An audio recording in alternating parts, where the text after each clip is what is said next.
AP ప్రభుత్వం తలపెట్టిన Banakacherla project Telangana రాజకీయాల్లో ప్రకంపనలు సృష్టిస్తోంది. కాంగ్రెస్ పై బీఆర్ఎస్ విమర్శలు చేస్తూ ఉంటే గతంలో కేసీఆర్ చెప్పిన వీడియోలతో రేవంత్ సర్కార్ రివర్స్ అటాక్ మొదలుపెట్టింది. దీంతో సీఎం రేవంత్ ఢిల్లీలో తాడో పేడో తేల్చుకోవడం కోసం సిద్ధమయ్యారు.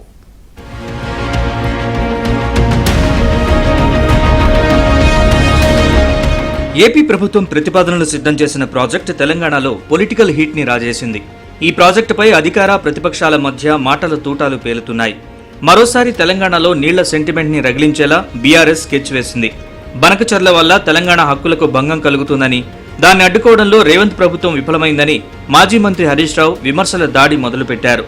దీంతో సీఎం రేవంత్ నేరుగా రంగంలోకి దిగారు. బనకచెర్లను అడ్డుకోవడానికి సీఎం రేవంత్ దూకుడు పెంచారు. కేంద్రంపై ఒత్తిడి పెంచేందుకు ఆల్ పార్టీ ఎంపీల సమావేశాన్ని నిర్వహించారు.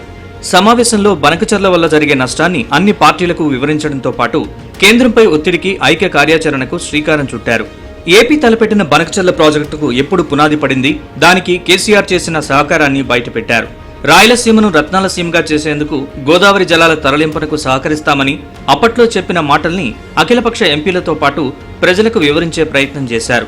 గతంలో కేసీఆర్ మాట్లాడిన మాటల్ని సమావేశంలో ప్లే చేసి వినిపించారు.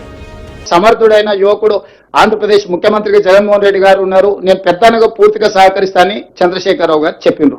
నేను ఇప్పుడు మీడియా మిత్రుల ద్వారా బీఆర్ఎస్ నాయకులను అడుగుతున్నా, చంద్రశేఖరరావు గారిని అడుగుతున్నా, మీరు ఇంత విస్పష్టంగా 2016లో 2019లో వివిధ సందర్భాలలో శాసనసభలో బహిరంగ సభలలో స్పష్టంగా గోదావరి జలాలను రాయలసీమ అదేవిధంగా పెన్నా ప్రాంతానికి తరలించడానికి ఆమోదించి ప్రాజెక్టును ప్రారంభించడానికి అవకాశం కల్పించి ప్రోత్సహించిన మీరు ఈ రోజు ఆ ప్రాజెక్టును మొదలు పెడతామని ఆంధ్రప్రదేశ్ చంద్రబాబు నాయుడు గారు అన్న మరుక్షణం నేను పెద్దలు ఉత్తమ్ కుమార్ రెడ్డి గారు ఢిల్లీకి వెళ్లి జలశక్తి మినిస్టర్ సిఆర్ పాటిల్ గారికి ఫిర్యాదు చేసినాం.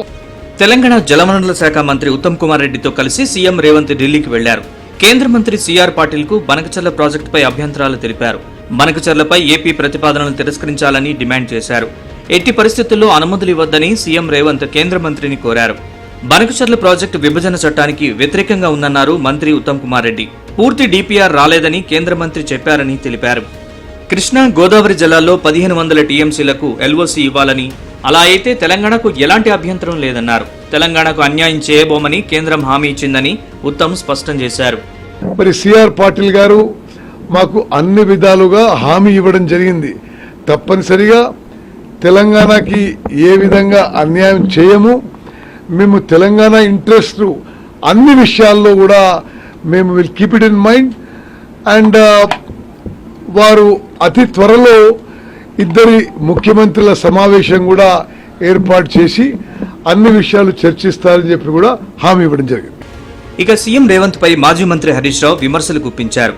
తెలంగాణకు నీళ్ల అంశంలో రేవంత్ రెడ్డిది బాధ్యతారాహిత్యమని మండిపడ్డారు. రేవంత్ రెడ్డే బనకచెర్ల ప్రాజెక్టుకు గ్రీన్ సిగ్నల్ ఇచ్చారని ఆరోపించారు. అఖిలపక్ష సమావేశం పెట్టింది బనకచెర్లను ఆపటానికా, కట్టుకోమని చెప్పడానికా అని హరీష్ ప్రశ్నించారు. సీఎం రేవంత్ రెడ్డి ఆంధ్రప్రదేశ్కు దాసోహమయ్యారని ఆగ్రహం వ్యక్తం చేశారు. బేసిన్ల మీద సీఎం రేవంత్ రెడ్డికి బేసిక్ నాలెడ్జ్ లేదని హరీష్ రావు ఎద్దేవా చేశారు. కృష్ణాను ఆంధ్రకప్ప చెప్తా, గోదావరిని ఆంధ్రకప్ప చెప్తా అన్నట్టుంది.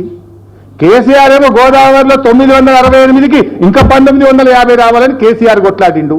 కృష్ణాలో 763 రావాలని కేసీఆర్ కొట్లాడితే నువ్వు 500 చాలంటున్నావు. నువ్వు ఇప్పుడు ఎవరు తెలంగాణ కోసం నిజాయితీగా పోరాడుతున్నారు?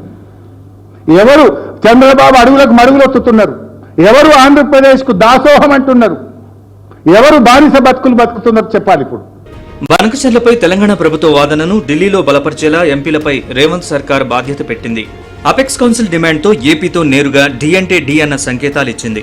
అవసరమైతే సుప్రీంకోర్టులో పిటిషన్ వేసేందుకు తెలంగాణ ప్రభుత్వం సిద్ధమవుతున్నట్లు సమాచారం.